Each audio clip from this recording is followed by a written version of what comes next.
नमस्कार, मैं हूं doctor Sanjay Kumar, gastro care hospital Bhopal से। तो आज बात करते हैं हेपेटाइटिस बी की। तो सबसे पहले समझ लें कि हेपेटाइटिस क्या होता है। हेपेटाइटिस का मतलब होता है लिवर की सूजन। ये बहुत से कारणों से हो सकती है, लेकिन वायरस इसका प्रमुख कारण है।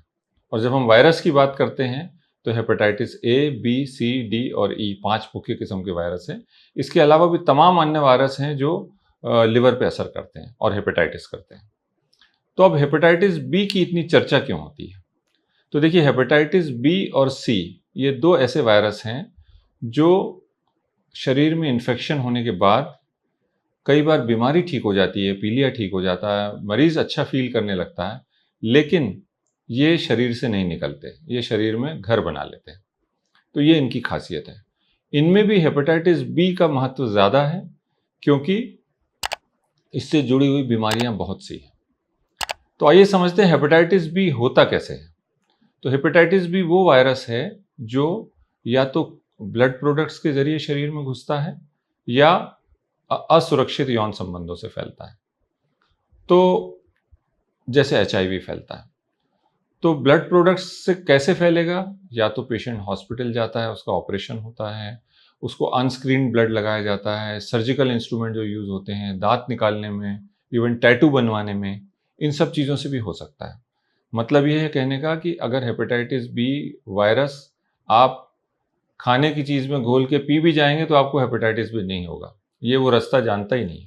इसको सिर्फ नसों से एंटर करना आता है या फिर यौन संबंधों से, यानी कि एचआईवी की तरह फैलता है। तो अगर किसी को हेपेटाइटिस बी हुआ है तो उसे क्या होगा, कैसे पता चलेगा? इसको दो तरह से समझिए। अगर हेपेटाइटिस बी का एक ट्रांसमिशन होता है जिसको कहते हैं वर्टिकल ट्रांसमिशन, यानी ये माँ से बच्चे को आता है, और दूसरा होता है हॉरिजॉन्टल ट्रांसमिशन, यानी एक व्यक्ति से दूसरे व्यक्ति को। तो जो वर्टिकल ट्रांसमिशन है वो उनको होगा जिनकी माँ हेपेटाइटिस बी वायरस को कैरी कर रही है अपने ब्लड में। और जहाँ तक हेपेटाइटिस बी वायरस का सवाल है, इसके 90% पेशेंट को कोई लक्षण नहीं होते। तो उस माँ को जो गर्भवती है उसे भी नहीं पता कि उसके खून में हेपेटाइटिस बी वायरस के कण दौड़ रहे हैं, और अनजाने में ही वो ये वायरस अपने बच्चे को दे देती है। तो इसीलिए ये नियम बना है कि प्रेगनेंसी में हर स्त्री का हेपेटाइटिस बी का चेकअप किया जाए, और ऐसा किया भी जाता है। और अगर वो पॉजिटिव आती है माँ, तो बच्चे को हम कुछ ट्रीटमेंट माँ को कुछ ट्रीटमेंट चालू कर देते हैं 6वें महीने के बाद, और बच्चे को पैदा होते ही वैक्सीन लगाते हैं। उसमें 2 तरह के वैक्सीन लगते हैं, जिसको हम कहते हैं एक्टिव वैक्सीन और पैसिव वैक्सीन। एक्टिव वैक्सीन वो होता है जो आमतौर में सभी को लगता है, जिसके 3 डोज़ होते हैं। और पैसिव वैक्सीनेशन होता है इम्यूनोग्लोबुलिन, यानी बच्चे को पैदा होते ही इम्यूनोग्लोबुलिन का एक डोज़ लगता है। अगर ऐसा करते हैं, यानी एक माँ जो गर्भवती है, इसको हेपेटाइटिस बी वायरस इन्फेक्शन है, तो भी इसके बच्चे को इन्फेक्शन जाने की संभावना नगण्य है अगर इसको 3rd ट्राइमेस्टर में, यानी 6 महीने के बाद हम दवा चालू कर देते हैं हेपेटाइटिस बी की, और बच्चे को पैदा होते ही हम दोनों तरह के वैक्सीन लगा देते हैं। अब दूसरा ये है कि जो हेपेटाइटिस बी को अगर हुआ है किसी को, मैं बता रहा था आपको कि हेपेटाइटिस बी वर्टिकल ट्रांसमिशन यानी माँ से बच्चे को, या हॉरिजॉन्टल ट्रांसमिशन यानी एक व्यक्ति से दूसरे व्यक्ति को। तो दोनों में फ़र्क ये है, अगर किसी एडल्ट को एक दूसरे हेपेटाइटिस बी पेशेंट से इन्फेक्शन लगेगा, यानी शारीरिक संबंधों के ज़रिए या क्लोज कॉन्टैक्ट से, या उसका ब्लड इसको लगाया उससे होगा, तो ये एक्यूट इन्फेक्शन करता है। यानी ये शरीर में चांसेस हैं कि पीलिया होगा, व्यक्ति को तकलीफ होगी, महीना 1.5 महीना परेशान रहेगा, लेकिन लगभग पूरा चांस है कि 6 महीने में ये नेगेटिव हो जाएगा, शरीर से बाहर चला जाएगा। वहीं दूसरी ओर जो माँ से बच्चे को होता है, उसमें 90% चांस है कि शरीर छोड़ेगा नहीं। यानी इस बच्चे को हेपेटाइटिस बी वायरस हो जाएगा अगर आपने वैक्सीन नहीं लगाया, और 20 से 30 वर्ष में वो एक्टिव होने लगेगा, और 35 या 40 वर्ष के आसपास बच्चे को सिरोसिस हो जाएगा। तो ये इसकी प्रक्रिया समझना बहुत ज़रूरी है। अब सवाल ये है कि मैंने कहा कि जब हेपेटाइटिस बी वायरस के लक्षण नहीं होते ज़्यादातर पेशेंट में, तो इसको पहचानेंगे कैसे? तो पहचानने के लिए मुख्य रूप से ब्लड टेस्ट है, जो एक बड़ा साधारण टेस्ट होता है, जिसको कहते हैं HBsAg, यानी ऑस्ट्रेलिया एंटीजन।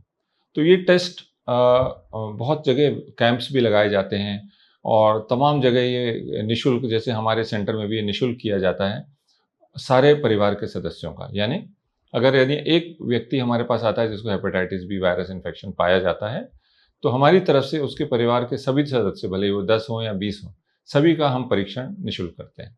और अगर उन सबको नेगेटिव है, यानी अभी तक वो बचे हुए हैं, तो उनका वैक्सीनेशन भी निःशुल्क करते हैं। तो ये प्रक्रिया देश में तमाम जगह चल रही है और हम सभी लोग, सभी चिकित्सक जगत ये चाहता है कि इस दुनिया से हेपेटाइटिस बी उठ जाए, अब आगे ना बढ़े। तो जब वैक्सीनेशन होने लगा है, जैसे 1996 के बाद से लगभग सभी बच्चों को वैक्सीन लगाया जाता है पैदा होते ही, और उसके अलावा जगह जगह टेस्ट किए जाते हैं, वैक्सीन लगाए जाते हैं।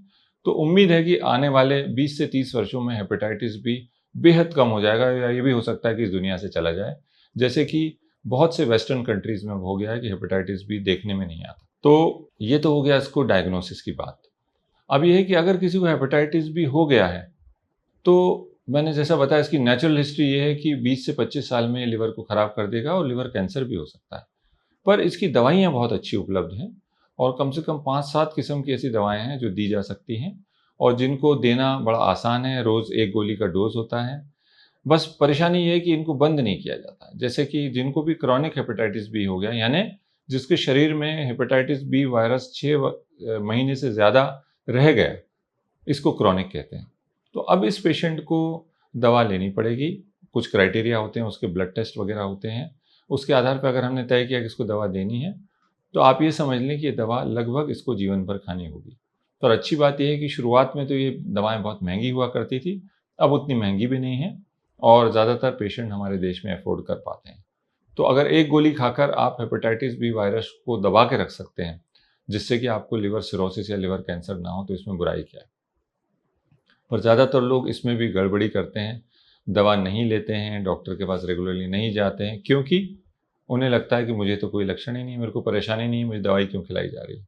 वहीं दूसरी ओर ये भी समझना है कि ऐसे लोग जो हेपेटाइटिस बी वायरस को कैरी कर रहे हैं, जैसे हमारे देश में लगभग 5 से 6 करोड़ लोग हैं जिनको हेपेटाइटिस बी वायरस है, जिनके शरीर में है, भले ही उन्हें लक्षण नहीं है। इनकी आगे शादियाँ भी होंगी, इनके बच्चे भी होंगे, तो ये अपने ज़रिए इस इन्फेक्शन को उन लोगों को दे सकते हैं। ये भी समझना बहुत ज़रूरी है।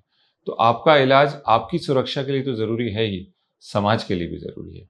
तो हेपेटाइटिस बी वायरस को अच्छे से समझें, घबराएँ नहीं।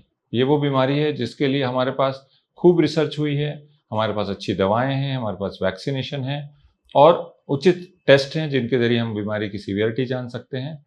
तो इसको छोड़ें नहीं। अगर कोई हेपेटाइटिस बी वायरस का पेशेंट आप हैं या आपके नज़दीकी में, संबंधी में कोई है, तो उसको ज़रूर कहें कि अपने लिवर विशेषज्ञ से मिले और उसका उचित इलाज कराएँ। तो ये जानकारी आपको पसंद आई हो, तो हमारे चैनल को ज़रूर सब्सक्राइब करें और कोई भी आपका सवाल हो, तो लिखें, हम उसका जवाब देंगे। नमस्कार।